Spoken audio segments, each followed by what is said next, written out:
Sa unang pagkakataon ay nagpulong sina Presidential Peace Advisor Jesus Dureza at MILF Chairman Alhaj Murad Ibrahim sa Camp Darapanan, Sultan Kudarat.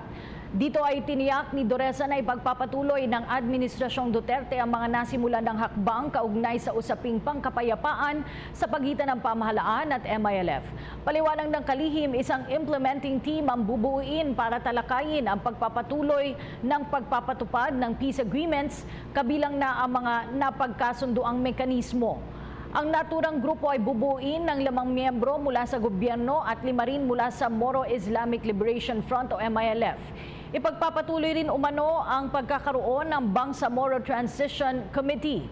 Posible umanong tumaas ang bilang ng mga miyembro nito na magmumula sa MILF. Samantala, pinapurihan ni Murad ang pagsisikap ng gobyerno na magkaroon ng kapayapaan sa Mindanao. Ako po si Cathy San Gabriel. Subscribe na sa PTV YouTube channel. I-click lang po ang subscribe button.